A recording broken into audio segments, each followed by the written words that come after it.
So we're so stoked, trademark, to bring this next guest back to the Rail Talk studio, a friend of the show, returning champion, HISA CEO Lisa Lazarus. Welcome back, Lisa. Thank you so much for having me. I'm really looking forward to being on the show once again. You guys are doing such a terrific job. Thank you. We're always happy to have you, and we always get something from it, and I think the horse people of this country get something from it too. Today, we're going to focus somewhat narrowly on the budget, the proposed budget for HISA for 2026, as kind of comes about. We discussed it last week on the show that a bunch of horsemen's groups wrote a letter, kind of objecting to the $78 million proposed budget. And so I'll just start with this. I talked to Mike Rapoli, yelled at me about this on the 100th episode about a month ago. And, we kind of got into it. And he was like, yeah, I think that HISA serves a purpose, but why can't we do it for 30 million or 40 million instead of 80 million? And my answer to him was, I don't know. I'm not privy to those things. You are, Lisa. Tell us why we can't do it for less than 80 million. Sure. So if you don't mind, I'm going to start a little bit of a step back just to understand and set the table so that everyone understands kind of the framework and the world that we have to operate in from a financial standpoint.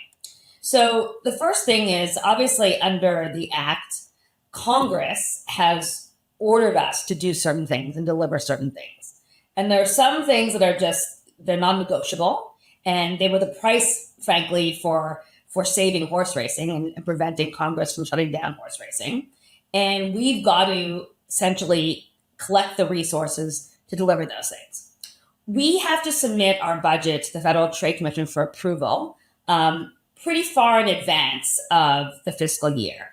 And so what we do is we really look at it as asking for a credit line. What's the maximum amount of money we're going to need to operate under HISA, because we're not allowed to go back to the Federal Trade Commission in the middle of the year, right? And as you can probably imagine, when we're making these kind of assumptions, there's a lot of things we don't know. We don't know which racetracks and commissions are going to necessarily cooperate with us, or we have a lot of financial efficiencies. So we don't know what kind of credits we're looking at necessarily. We can get a lot better now that we're a few years in at making those assumptions. We still don't know for sure. We also have no idea how many anti-doping positives are going to be, so what that litigation world looks like. We don't know how many lawsuits are going to be filed against us. There are just many, many unknowns. Okay, so what we do is we calculate from a worst case scenario standpoint. Okay, so we look at it as, if nothing goes our way, if there are no efficiencies, and we're not able to essentially, costs go up and things happen that we're not expecting, what's the likelihood that we're going to have to spend, X? And so that's the number that we go to the Federal Trade Commission with. But significantly, in every year since HISA has been in effect, we've come in meaningfully under budget for the year. And so what happens with that money when we come in under budget is it goes towards the following year and offsets whatever costs are essentially allocated to the racetracks and horsemen for that fiscal year. So it just rolls over. We're not for profit. We don't keep any profits, distributed dividends. Everything simply goes back into the system. We have a methodology, it's important to understand, that decides. So basically, the only funding mechanism that the law gave us was to have our budget paid for by commissions first, but the commissions are not required to. They can decline. If they decline, then the obligation goes to racetracks and horsemen. And they, for the most part, split it 50-50. Okay, that's the only mechanism that we were given to launch. So that's what we had to deal with. And so the HISA board came up with a formula that essentially says that they look at 50% the number of starts and 50% purses paid to essentially establish how much that particular state or racetrack has to pay towards HISA. So obviously, racetracks with more starts are going to pay more. Racetracks with higher purses are going to pay more. And that's essentially, how it all works. So why can't we do it for less is really your question. The truth is that we're always trying to figure out ways that we can use technology, AI, et cetera, to minimize costs and to find further efficiencies. And when we do, we cut costs. But ultimately, what we strongly believe, because we take this very seriously, we put a lot of time on it, is that what we ultimately spend, which is very different than the budget. What we spend and what we budget is very different. Like last year, for example, our budget was about 70, no, it was about 80, and we spent, I think it was 48. So once the credits are in play. So, there's a lot of, I think, kind of misunderstanding around how that all operates. But what we do is we sit down every year and we say, what is the most cost-effective way that we can deliver what we need to deliver? I will say, though, that, we're about 20% more than what the commissions were spending on the aggregate. People don't realize that we're overseeing 42 racetracks. And so we're taking basically the role or the job of what all of those commissions did, 20 commissions or so. So it's, when you look at it in that context, I don't think we have a particularly large staff. I can promise you that all of my staff are working extremely long hours. Nobody works 9 to 5. So we really try to maximize, obviously, productivity and work ethic. And we only hire people that not just have thick skin, but also are willing to work hard. And a lot of it is about, you have the people who have been in horses their whole lives and they care so passionately about the cause. So they're willing to work all the time, like the Mark Guilfoyles and the Jen Dornbergers and the Ann McGoverns. They may otherwise think about retiring, but they want to leave horse racing in a place that is better than currently. And so that's why I have people who are willing to work such extreme hours and put so much thought into this. But really, at the end of the day, we don't think there is room for less spending than what we actually end up with at the end of the year, because we're not just keeping the lights on, we're delivering a program that gives back to the industry. And if we don't do that, there's no point in HISA. So what I always tell people is, I'm going to work as hard as possible to make the budget as efficient and as fair and as balanced as possible, but I'm also not going to run a substandard organization. This job is not for me if I'm just keeping the lights on. I am trying to move racing forward in the most cost-effective way possible. And sometimes that means essentially forcing certain groups to pay for enhancements they wouldn't do voluntarily without HISA, but that we believe are really critical and will actually sort of pay dividends down the road. So one quick follow-up. Sorry, John. You mentioned the $80 million budget last year. You actually spent $48 million. This is probably a stupid question, but the other 32, does that get rolled over into the next budget? When do horsemen get charged? How does that get allocated, the difference between the budget and the actual spending? It's actually not a stupid question at all. So what we do is we charge. Okay, so let's assume that there's about, I'm going to say 6 or 7 commissions, more or less, that ultimately take the responsibility of paying in their state. And they typically do that because the commissions have more tools in the toolbox through which to ultimately pay. So they can pay through, it's possible they can get legislation that will have some sort of grant to the racing, especially the racing industry, or they might be able to tax ADW, or they have different tools at their disposal. If it goes down to the racetrack, it has to be essentially, horsemen and racetracks. So going back to that question, is we really have 2 stakeholder groups that are paying entirely for, essentially HISA's operations. And one, I don't actually think that's fair in the long term, and I also don't think it's sustainable. Okay, there's a lot of people in horse racing that benefit from HISA, and I genuinely believe that we are contributing towards the economic growth that we're seeing, and that we'll be able to do that more and more as we kind of professionalize and get sort of become better and better at what we do. I'm so sorry, I forgot your question. Just the difference in the 48 to 80 million, so and then how that. So if we're charging the racetrack at the commission, we charge them based on the submitted budget on a 1/12 every month. Okay, is when we expect with their invoice that's to pay. At the end of the year, we do what's called a true-up. Okay. And so based on, what they paid, what their starts were, we have to also make assumptions about starts and purses, right? And that also changes. So based on all of that, there is a true-up process, which more likely than not is going to end up in them getting money back because we're coming in under budget. So even if they're not specifically in a budget situation, they're likely going to get benefit from the overall. Now, once in a while, there's a couple of outliers where purses went up so significantly that they don't get a benefit. You have to pay into it. But typically, it's more likely they're going to get a refund. And what we do is we put that refund against their next year's obligations. So let's say, let's say Keeneland owes $3 million for 2026, but they're actually getting a $300,000 credit in 2025. Then they're going to only owe 2.7, and then we'll do the 2.7 by 12ths. If that makes sense. Got it. Okay. All right. Thanks. So Lisa, you're gonna have to explain this to me like I'm a 5-year-old, okay? Because the audience is a lot smarter than I am. So just answer this question so I can understand it. So you mentioned credits a couple of times. Yes. Okay. You said the budget's 80 million, but it's really, in essence, 40 something million dollars because of the credits. Yes. How are the credits? What are the credits and how are they earned to offset the $80 million budget? Sure. Okay. So first of all, some of that is just our failure to spend to the limit. If you go back to my concept around, it's more of a credit line than actually a budget. But then the credits actually come from a couple of different areas. So what we try to do is we try to realize efficiencies with the states. Okay. So we try to enter into voluntary agreements with the states whereby we'll say to them, okay, you have this veterinarian that works on your racetrack full time. Okay. We need someone to do X and Y in the test barn. If you give us 20% of that employee's time, we'll credit you 20% of their annual salary towards your obligation. So basically what we're saying is, if you make us hire an entirely new person to do this job, it's going to be more expensive, obviously, right?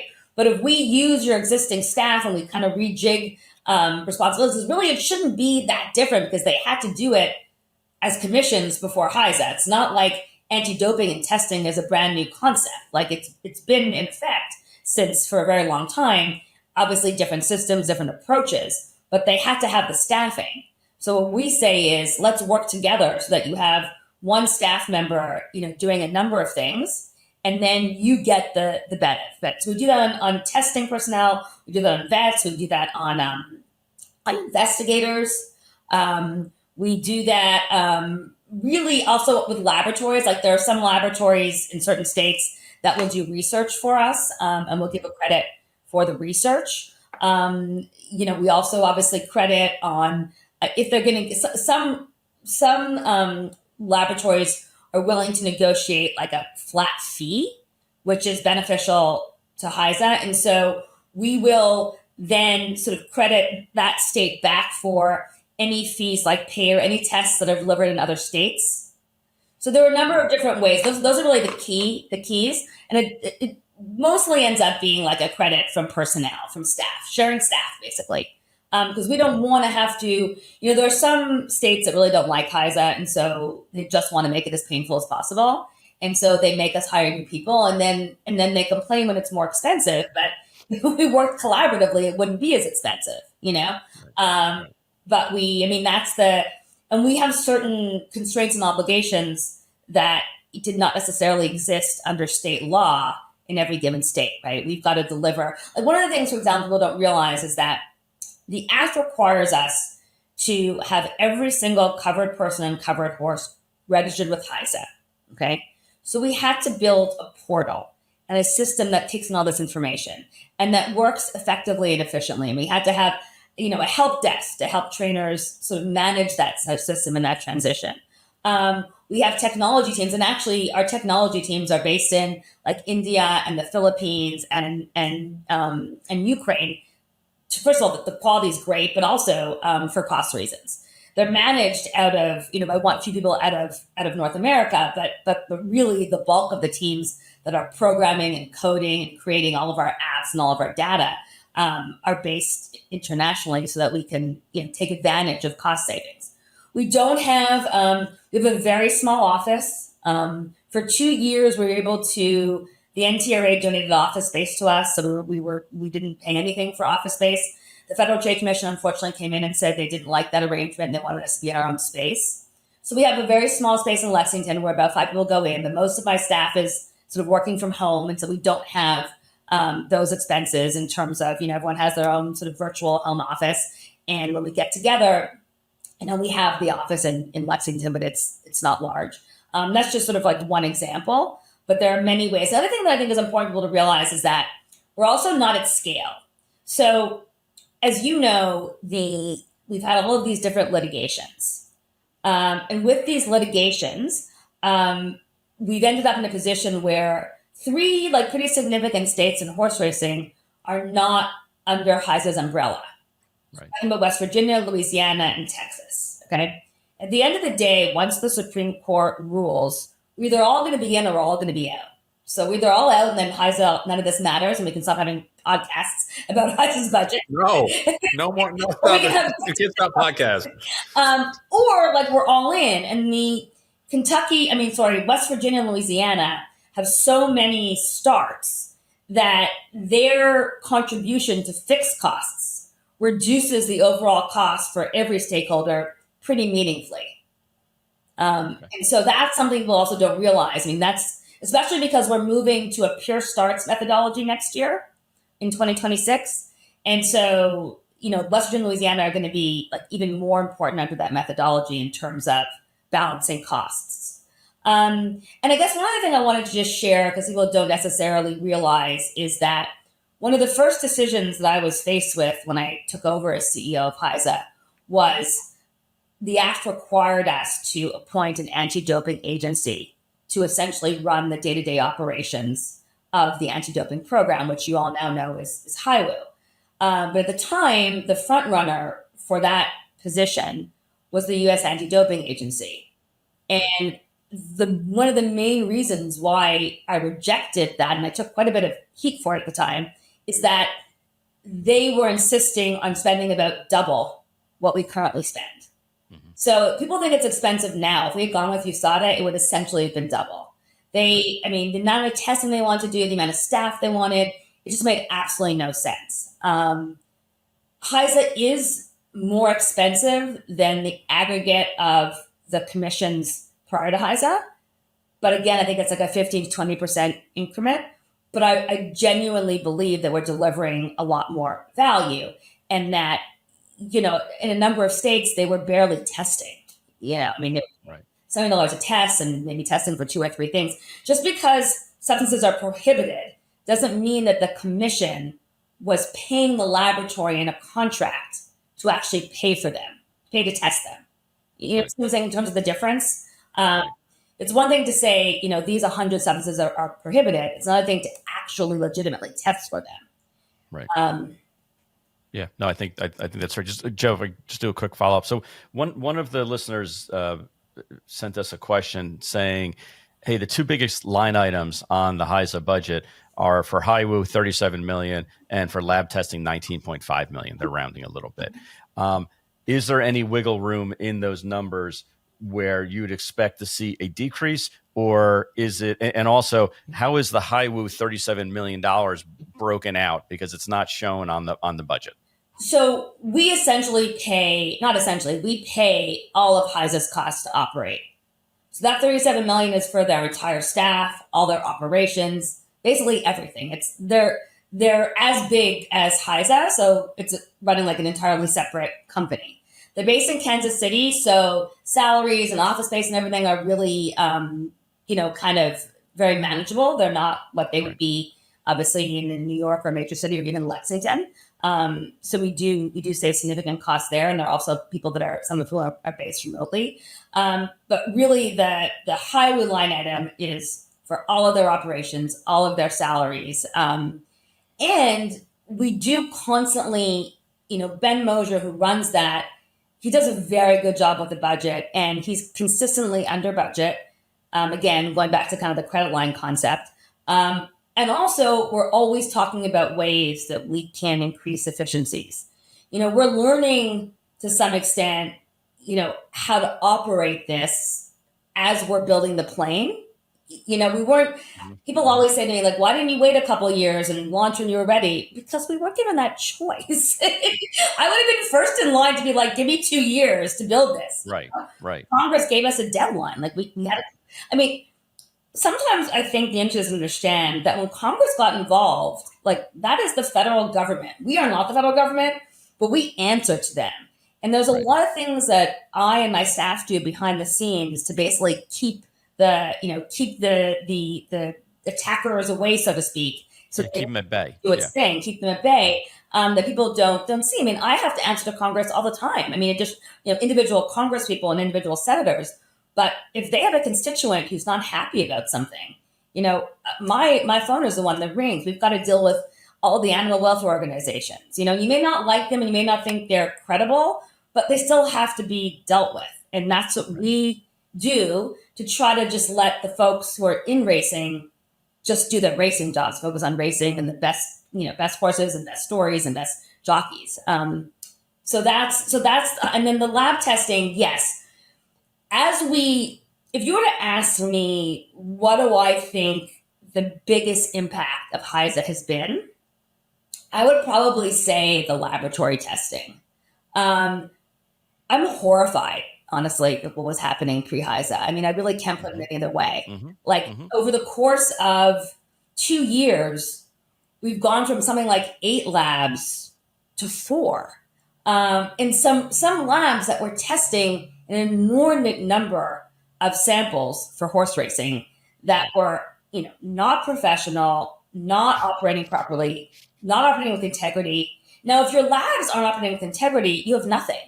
Right. What's the whole point of a program if you're testing? Like, the tests just mean nothing, And so the fact that we've had, essentially 3 laboratories that have been suspended, and then we've had 1 that actually changed ownership under our watch. So that's been huge. And from a cost standpoint, as we narrow the number of labs, we can improve the economics, because as you can possibly imagine, if we're negotiating with a laboratory, if we can say to them, okay, now we're going to give you, state X's samples too, because that laboratory isn't operating, we want you to cut our prices by 10%, Right. And that has happened all the time. That has happened each year, and it's gotten better. And we'll continue to do that. We're also talking about all the time, like, what does the data show us about our hit rates in terms of testing? And, should we test winners all the time? Do we need to test winners? The winners are typically expecting to be winners, or at least to place. And so they're typically expecting to be tested. So is that really the best use of our money? But then, if we don't test a winner and you have a horse in the race, how do you feel about that? Right. So there's, so we need a little bit more data before we can comfortably say, let's move in this direction or that direction. And it's HIBU's responsibility to come up with the testing plan. And they do that using, intelligence data. I mean, it's not, a guy with a piece of paper and a pen sitting down and saying, we're going to test here and there. There's a lot of structure and data and intelligence that goes into sort of putting all that together. Yeah, for sure. And by the way, just real quick, we got a lot of questions from people, so I appreciate the people chiming in. We're going to focus on the budget just for the purposes of this conversation, but we've had Lisa on before. We're going to have her back in the future, and we can talk more specifically about the ADMC program. So don't think that we ignored your questions. We're just focusing on the budget for this interview. One of the things I think that's kind of lost in the discussion about the expenses of HISA was like the opportunity cost of running against cheaters. Right. And looking at the form and looking at the condition book and the entries and knowing immediately if you see a certain name on that page, you're running for second. Or if they have multiple horses, maybe you're running for third.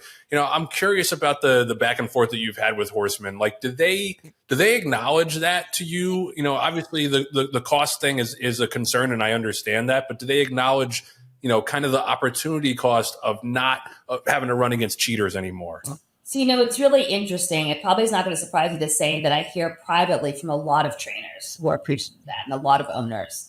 And it tends to be the ones who are at the top of, really top of the sport.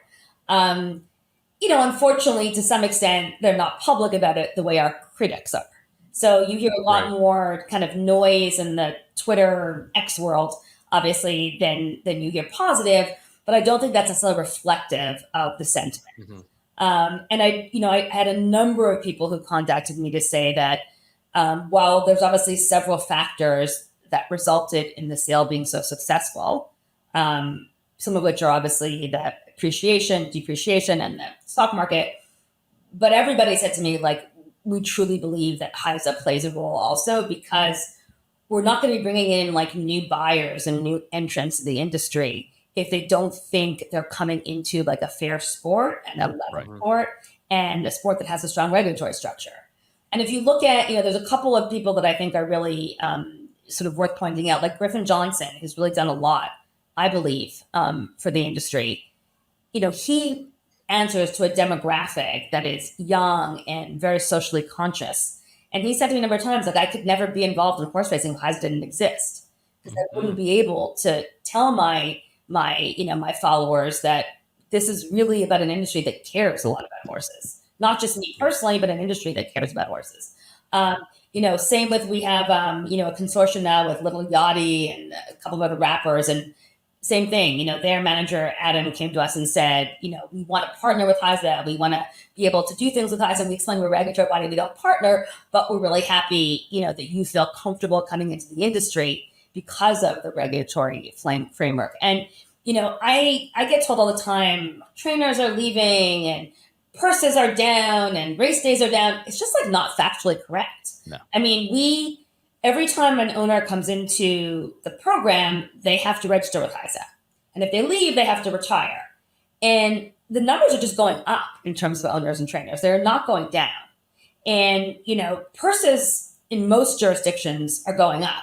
Like, I even know you're asking me about the letter from the THA. I mean, it's a little humorous for me to look at that letter when you see, NIFA and KTA complaining about the cost of HISA, when purses have gone up at a level that is so much higher than HISA costs. And also where you see like construction, like the Belmont, you see a ton of money being put into, Churchill Downs and Keeneland, and you see, Maryland with all of it. So you see growth in the industry. You're not seeing contraction.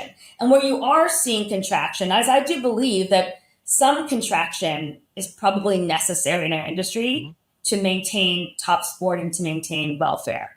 If you look at the full crop and you take into account that we don't have many horses that we did, 20, 30 years ago, whatever it was, we can't have more racing than our horses can tolerate.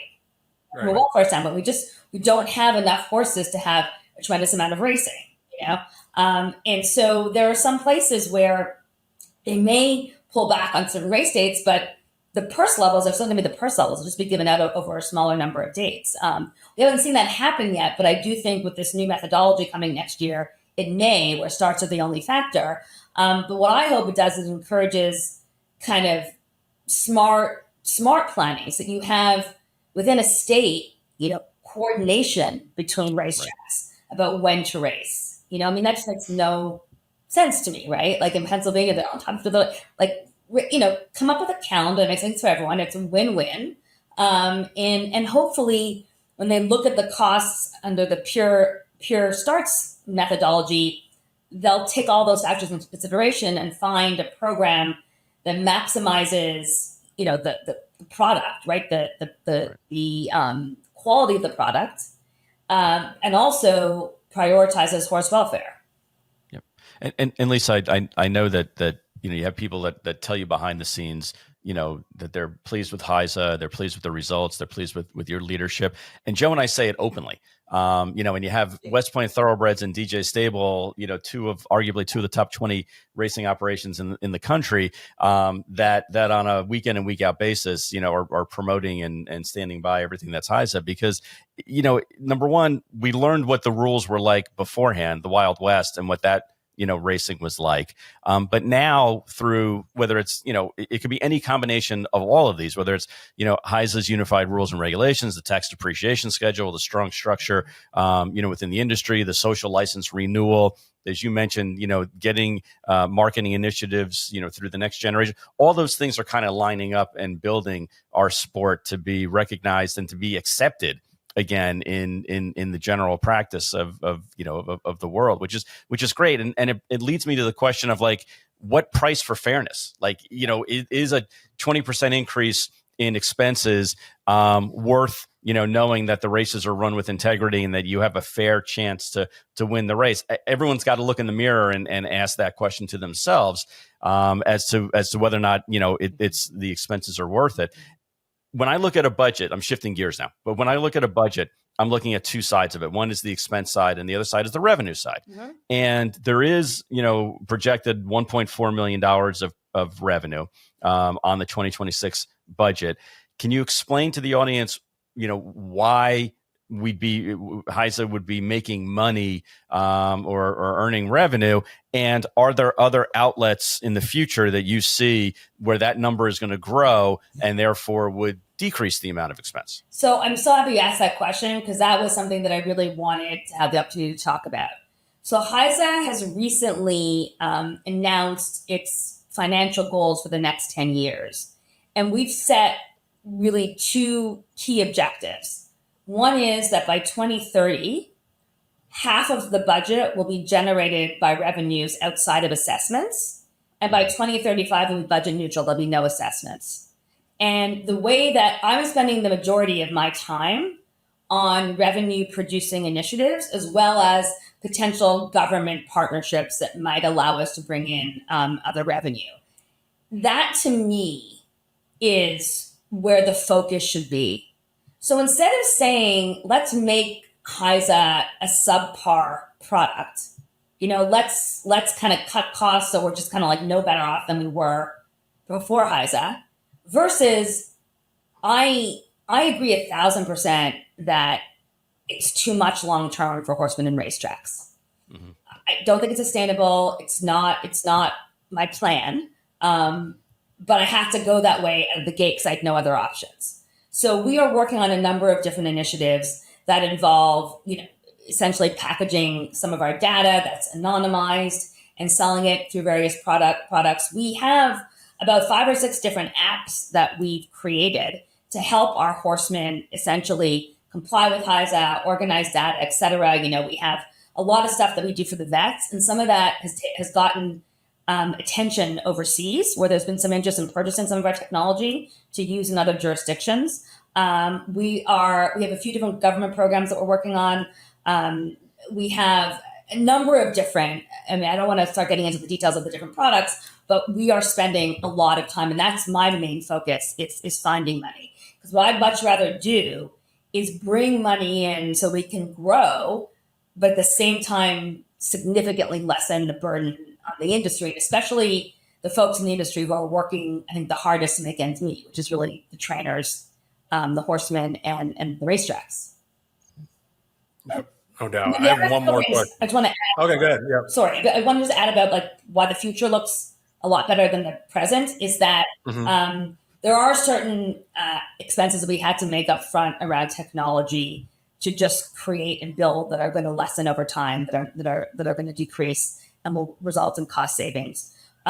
We've spent about $12 million on litigation costs. I'm very much hoping that when this whole that was going to be my next question. Yeah, we spent so much money on litigation costs, and you can't even imagine the number of lawsuits that have been filed against us. And just to make clear, there was a lot of criticism around the Serpy case, but that decision was based on very simple math. It was going to cost us about $400,000 to litigate the case, and it was a $20,000 fine. So I wasn't going to spend $400,000 to litigate the case for $25,000 of the industry's money, when my understanding from my legal team was the best case scenario for him would be that the fine would be removed. So you said, okay, we're not going to, we've got to make good. A lot of what we have to do is just make good decisions about how we spend money. And so I think you all know me well enough to know the intention is never to deprive anybody of their right to be heard or their opportunity to bring their case and do whatever they want. But I have a fiduciary duty to manage money responsibly. And, that's what we're constantly trying to do. And then when those additional states come in, all of those factors together are going to really help bring down the burden on individual horsemen and racetracks. John, it's all you. That was going to be my question. I know you say a lot of stuff comes in under the budget. I know one factor, one facet of the budget that's not coming in under budget. Under budget every year. Yeah, so we're way too optimistic when we set those numbers. I know. So that's what I said last week on the show. Was like, listen, if you have concerns or questions about the budget, I totally respect that. But can you get some of your friends to drop some of these frivolous lawsuits I think you might have a little bit more of a leg to stand on. That's my feeling anyway. John, take us home. No, I actually one of my two questions had to do with the legal amount that's on the amount for potential legal fees. Are the two big cases, I would consider the two big cases to be the Churchill Downs suit and also the national suit. Are they any closer to being settled? Do you want to settle them, or is it we're just going to go ahead and go through the process through the courts? So I would love to settle them. I mean, I think it's a win-win for everyone if we could sit down with horsemen and determine, what are their priorities and what can we do for them that is consistent with, our goals and our objectives. I mean, I genuinely believe that every horseman, for the most part, there may be a couple of outliers, but 99.9% of horsemen want the same things we do. They want a safe sport, a prosperous sport, a fair sport. And I really believe sitting down and having conversations, we can get there. My understanding is that the HEPA feels very strongly that they need to see what the outcome of the litigation is before they can actually have conversations. If that were ever to change, I'd be the first one, standing in line, hoping to have those conversations, because I think we have a lot more in common than we have differences. And I know we all want the same thing. And it just seems really silly. I used to be a lawyer myself, so I don't have anything against lawyers, but we really, instead of, paying lawyers, we should be saving that money for the industry and working together to kind of figure out what really needs to happen and what the best system is. And I'm very open to discussing with horsemen and taking on board suggestions and really finding compromises. That's really how I try to operate. I think it's the only way to be successful. And so I do very much hope that we do come to a point where we can all, sit down and have a conversation and reach a resolution that's best for everyone. All right, good. Because we know a lot of people from the national organization watch the show. So what you're saying is, Eric Hamelbeck, call Lisa, give Lisa a call, because it sounds like that there's more things that we agree on. Absolutely. For the industry. Absolutely. I have a lot of respect for Eric. Yep. I have no issues with Eric. He has a job to do. I have a job to do. But if at some point his constituents want to empower him to sit down and have a conversation, I'll be very, very, very happy to do that. Right. One other thing I just wanted to take a minute on, if you guys don't mind, is I just wanted to kind of go through very quickly some of the different areas where HISA is involved in delivering value, because I think the perception is that it's just the anti-doping program. That's kind of like all we do. And it is a small portion. It's the most expensive portion, but it's a small portion of what we do. As I mentioned earlier, we built an IT system and portal that is highly sophisticated, that runs, something called HISA Check, which is a risk assessment system that runs every race card every day at every track that HISA operates in. And we deliver that information to the regulatory veterinarians to help them with their pre-race exams and to empower them with essentially the historical notes on the horse and to be aware of which horses they need to sort of focus on. We have HISA Horse Insight, which is every horse. We have a graph that essentially charts every single thing that's happened to that horse in the last 6 months, a year, whatever time frame you want to look at. We get several thousand records a day. We were probably up at around 6 million records now. So we're always analyzing that data and giving it back to the industry. We've made advancements on exercise-associated sudden death. We've made advancements on, shoulder fractures. Everything that we can learn from the data, we're trying to give back to the industry.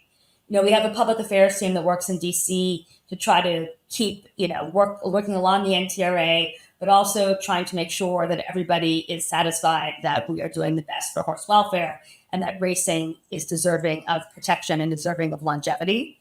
We have 3 veterinarians that work for us who spend all their time, interacting with veterinarians at different racetracks on the ground, making suggestions. I have one veterinarian who works for me, Dr. Karen Hassan, who went to Thistledown 10 times to try to help them, sort of improve their operations. And they've made a tremendously large improvement. My vets have spent a ton of time at Turf Paradise. Turf Paradise went from a horrible, fatality record to no fatalities in the last quarter. So, we have lots of people who work on the ground. We're working very hard every day. I've got a legal team of only one person who, is dealing with, of course we have some outside counsel, but is dealing all the time with all of these issues. And it's better to have somebody internal and more cost effective.